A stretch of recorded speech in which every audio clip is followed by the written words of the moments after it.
बातमी उपमुख्यमंत्री सुनेत्रा पवार यांच्या संदर्भातली आहे। सुनेत्रा पवार या साताऱ्यासाठी आता रवाना झाल्यात आणि सुनेत्रा पवार आज प्रीती संगमावर जाणार आहेत। सुनेत्रा पवार या कराडमधल्या यशवंतराव चव्हाण यांच्या समाधीवर आज नतमस्तक होणार आहेत। सकाळी 10 वाजता त्या यशवंतराव चव्हाण यांचं स्मृतीस्थळ या ठिकाणी जाऊन दर्शन घेणार आहेत आणि उपमुख्यमंत्री झाल्यानंतर प्रीती संगमावर जाऊन यशवंतरावांच्या समाधीचं त्या दर्शन घेणार आहेत।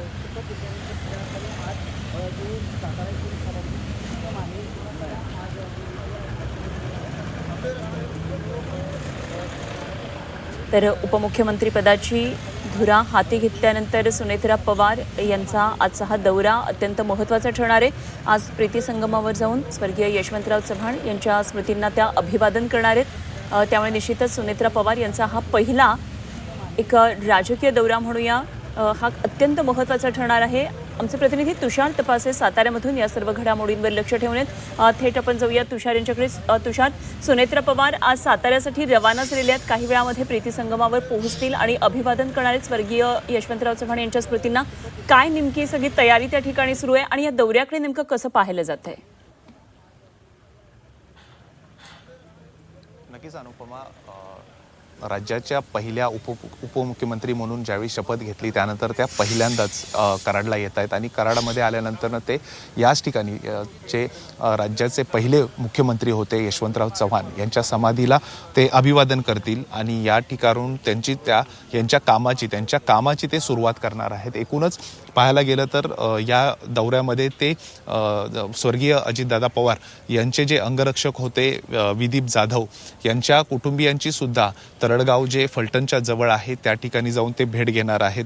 एकूणच पाहिलं तर ज्यावेळी नवीन राजकीय व्यक्तिमत्व किंवा हे पुढे येतात त्यावेळी पहिल्यांदा स्वर्गीय यशवंतराव चव्हाण यांच्या समाधीला अभिवादन करण्यासाठी इथे नतमस्तक होण्यासाठी प्रत्येक राजकीय व्यक्ती येत असतो आणि तशाच पद्धतीनं खरं तर सुनेत्रा पवार यांनी देखील या ठिकाणी येणार आहेत। बरोबर 10 वाजता ते या ठिकाणी पोहोचतील आणि या ठिकाणी अभिवादन करतील।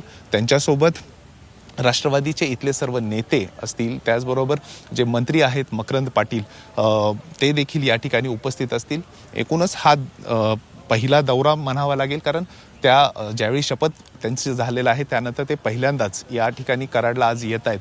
खरं तर स्वर्गीय अजित पवार यांना देखील म्हणजे ज्यावेळी कधी त्यांच्याकडून काही अपशब्द बोलले गेले होते भाषणातून त्यावेळी त्यांनी या ठिकाणी येऊन यशवंतराव चव्हाण यांच्या समाधीच्या ठिकाणी येऊन या ठिकाणी आत्मक्लेश केला होता आणि याचबरोबर या समाधीच्याच ठिकाणी येऊन त्यांनी बराच वेळ दिवसभर बसून त्या ठिकाणी आत्मक्लेश केला होता। त्यानंतर ह्या समाधी स्थळाच्या बाबतीत या ठिकाणी आता या सुनेत्रा पवार देखील आज या ठिकाणी खरं तर शपथ घेतल्यानंतर पहिल्यांदाच येत आहेत आणि या ठिकाणी ते अभिवादन करून या ठिकाणून पुढे फलटणला निघणार आहेत।